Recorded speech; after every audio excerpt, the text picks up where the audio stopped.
الشيطان الرجيم بسم الله الرحمن الرحيم إنما التوبة على الله للذين يعملون السوء بجهالة ثم يتوبون من قريب فأولئك يتوب الله عليهم وكان الله عليما حكيما وليست التوبة للذين يعملون السيئات حتى إذا حضر أحدهم الموت قال إني تبت الآن ولا الذين يموتون وهم كفار أولئك أعتدنا لهم عذابا أليما۔ بے شک توبہ کا قبول کرنا اللہ تعالیٰ کے ذمے ان لوگوں کا ہے یعملون السوء بجہالۃ،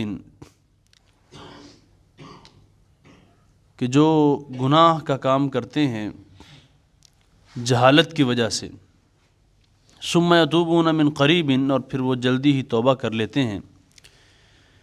فاولئک یتوب اللہ علیہم، یہی وہ لوگ ہیں جن کی توبہ اللہ قبول فرماتے ہیں، وکان اللہ علیما حکیما، اللہ تعالیٰ جاننے والے حکمت والے ہیں۔ ولیست التوبۃ للذین یعملون السیئات، ان لوگوں کی توبہ قبول نہیں ہوتی جو گناہ کا کام کرتے ہیں، حتی اذا حضر احدہم الموت، یہاں تک کہ ان میں سے کسی ایک کے پاس موت آ جاتی ہے، قال، تو وہ کہتا ہے انی تبت الآن، اب میں توبہ کرتا ہوں، وللذین یموتون وہم کفار، تو نہیں ہوگی ان کی توبہ قبول، الذین یموتون، یہ وہ لوگ ہیں جو مریں گے، وہم کفار، اس حال میں کہ وہ کافر ہوں گے، اولئک اعتدنا لہم عذابا علیما، یہی وہ لوگ ہیں کہ اللہ تعالیٰ نے تیار کر رکھا ہے ان کے لیے دردناک عذاب۔ ان دو آیات میں توبہ ہے جو اس کی شرائط کو بیان کیا گیا۔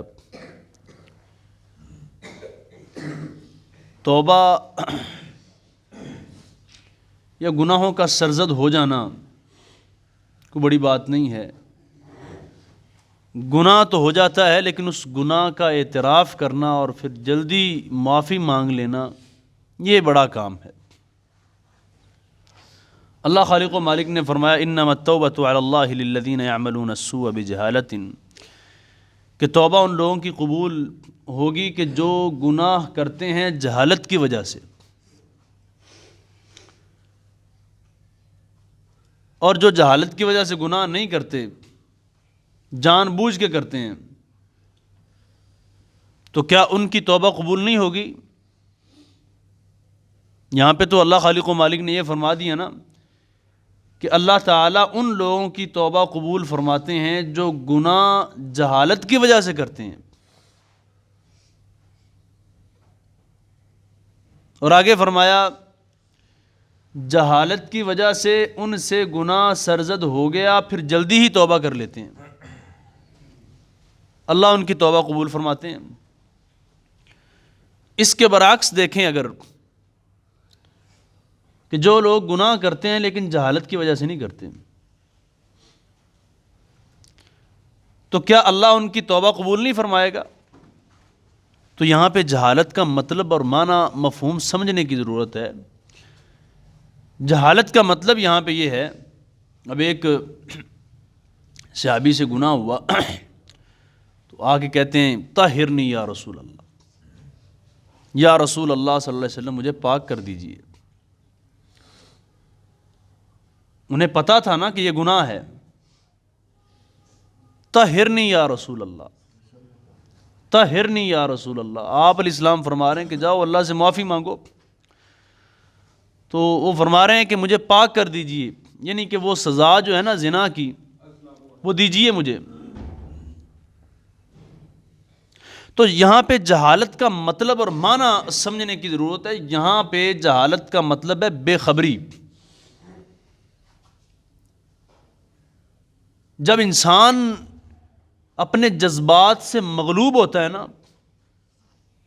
تو وہ جو گناہ کر رہا ہوتا ہے اس کی سزا سے وہ بے خبر ہوتا ہے، تو اسی وجہ سے اس سے گناہ سرزد ہوتا ہے۔ چور یا ڈکیت جو ہے وہ چوری یا ڈکیتی جب کر رہا ہوتا ہے اس کے ذہن میں وہ چیز نہیں ہوتی کہ اس کی سزا بڑی ہے، وہ اس کے سامنے اس کے مقاصد ہوتے ہیں چند ایک۔ اگر وہ عمل جو کر رہا ہے چوری کا ڈکیتی کا وہ سارا وقت اسی چیز کو سوچتا رہے کہ اس کا جرم یہ ہے، گناہ یہ ہے، اس کی سزا یہ ہے، تو وہ چوری ڈکیتی نہیں کرے گا۔ جب وہ یہ کام کر رہا ہوتا ہے، چوری یا ڈکیتی کر رہا ہوتا ہے، تو اس کے ذہن میں مقاصد اور ہوتے ہیں، اس کی منزل کوئی اور ہوتی ہے۔ اسی طرح جب کوئی بھی شخص گناہ کر رہا ہوتا ہے نا تو اس کے ذہن میں وہ جہنم کی آگ، وہ سزا، وہ قبر کا عذاب، وہ ساری چیزیں نہیں ہوتی، وہ بے خبری میں گناہ کر رہا ہوتا ہے۔ اگرچہ اس کو علم ہوتا ہے لیکن وہ اس وقت کی بات ہو رہی، یہاں پہ جہالت کا مطلب بے خبری ہے۔ اگر ہم یہ لے لیں کہ جہالت کی وجہ سے جو گناہ کرتا ہے صرف اسی کی توبہ قبول ہے، باقیوں کی توبہ قبول نہیں ہے، تو اس کا مطلب ہے ہم تو کلمہ پڑھ کے کتنے جرم کرتے ہیں، کتنے گناہ کرتے ہیں، کلمہ ہم نے پڑھا ہوا ہے، اللہ اور اللہ کے رسول کے ماننے والے ہیں، تو اس کا مطلب ہماری کوئی توبہ نہیں ہے۔ تو بھی جہالت ان کا مطلب یہ ہے بے خبری میں جو گناہ ہوتا ہے اس سے۔ اور پھر ثم یتوبون من قریب، دوسری شرط یہ ہے کہ وہ جو گناہ سرزد ہوا ہے فوراً جو اللہ سے توبہ کرے، فوراً اس میں تاخیر نہ کرے۔ وہ ایک حدیث میں آتا ہے نا، آپ پہلے سن چکے ہیں کہ فرشتہ جو ہے نا وہ رک جاتا ہے،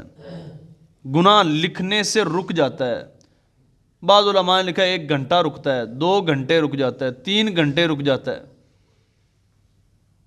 ممکن ہے کہ یہ معافی مانگ لے، گناہ اس نے ارادہ نہیں کیا، کر لیا ہے گناہ، تو گناہ کرنے کے بعد بھی فرشتہ رکا رہتا ہے کہ شاید یہ گناہ اس کی معافی مانگ لے، میں لکھوں ہی نہ،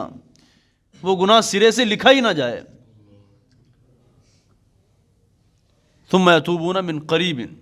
فاولئک یتوب اللہ علیہم مکانا۔ اگلی آیت میں فرمایا کہ ولیست التوبۃ للذین یعملون السیئات حتی اذا حضر احدهم الموت۔ یہ مفہوم آپ پہلے بھی سن چکے ہیں کہ اس بندے کی توبہ اللہ قبول نہیں فرماتا، ایک وقت آتا ہے حتی اذا حضر احدهم الموت قال انی تبت الآن، کہ جب موت کا فرشتہ آ جاتا ہے نا سامنے، سانس چل رہی ہوتی ہے، ہوش بھی ہوتی ہے، حواس بھی قائم ہوتے ہیں، آنکھیں جو ہیں وہ دیکھ رہی ہوتی ہیں، یہ موت کا فرشتہ ہے۔ تو جو بندہ اس وقت کہتا ہے نا انی تبت الآن، میں توبہ کرتا ہوں، تو اللہ فرماتے ہیں اس کی توبہ قبول نہیں ہے۔ وہ اب دار الامتحان سے نکل کر اب وہ ایک بارڈر پہ کھڑا ہے، دار الآخرت کے بارڈر پہ کھڑا ہوا ہے، وہ اس کی عملی زندگی کا اختتام ہو چکا ہے۔ اور فرعون نے کہا تھا نا الآن وقد عصیت قبل وکنت من المفسدین، جب اس نے دیکھا کہ موت کا فرشتہ آ گیا ہے اور موت کا فرشتہ دیکھ کے اس نے یہ کہا تھا کہ میں ایمان لاتا ہوں موسیٰ پہ اور موسیٰ کے رب پہ، قرآن مجید کی آیت کا ترجمہ ہے۔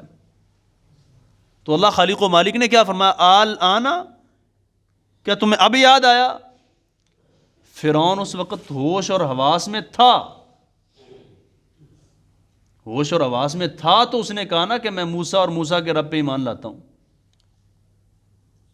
اور کہا کیوں؟ موت کا فرشتہ نظر آ گیا تھا۔ تو اللہ خالق و مالک نے فرمایا الآن، کیا اب تمہیں یاد آیا؟ وقد عصیت قبل وکنت من المفسدین، اس سے پہلے تو نافرمان تھا، کافر تھا، اب تیری توبہ قبول نہیں ہوگی۔ تو اس میں بہت ساری جو نا احادیث ہیں، ضعیف احادیث بھی ہیں، اس میں صحابہ اکرام کے اقوال آ جاتے ہیں کہ 1 سال پہلے جو توبہ کرتا ہے اس کی قبول ہوتی ہے، 1 مہینہ جو پہلے توبہ کرتا ہے اس کی قبول، موت سے پہلے 1 دن جو موت سے پہلے توبہ کر لیتا ہے اس کی قبول ہوتی ہے۔ تو یہ ساری چیزیں ہیں، لیکن یہ ہے کہ جب تک اس کو، جو صحیح بات ہے، جب تک اس کو موت کا فرشتہ نظر نہیں آتا اس سے پہلے توبہ کر سکتا ہے وہ، جس طرح وہ حدیث میں آتا ہے نا کہ جب کوئی بھی شخص ہے اس کو اپنی کیفیت، اپنی حالت سے، حیت اور کیفیت سے پتہ چل جاتا ہے کہ میرا یہ آخری وقت آ گیا ہے، یہ میرا اختتامی مرحلہ ہے، تو اس وقت وہ کہتا ہے نا کہ یہ فلاں، یہ مال فلاں کو دے دینا، یہ فلاں کو دے دینا، یہ فلاں کو دے دینا، تو آپ علیہ السلام نے فرمایا کہ یہ اس کو کہنے کی ضرورت نہیں ہے، تو ان کا ہو چکا ہے، یعنی جب اس کے بس سے بات نکل گئی ہے تو اب یہ کہہ رہا ہے۔ تو اسی طرح موت کا فرشتہ نظر آنے سے پہلے پہلے توبہ ہے، موت کا فرشتہ نظر آ جائے تو پھر اس کے بعد توبہ کا دروازہ بند ہو جاتا ہے، اگرچہ انسان کی سانس چل رہی ہوتی ہے، اگرچہ انسان کے ہوش حواس قائم ہوتے ہیں، لیکن باوجود اس کے جب موت کا فرشتہ نظر آ جائے تو پھر اس کے بعد توبہ کا دروازہ بند ہو جاتا ہے۔ اللہ تعالیٰ سے دعا ہے اللہ تعالیٰ ہم سب کو دین حق کی سمجھ عطا فرمائے۔ وما علیہ الا البلاغ۔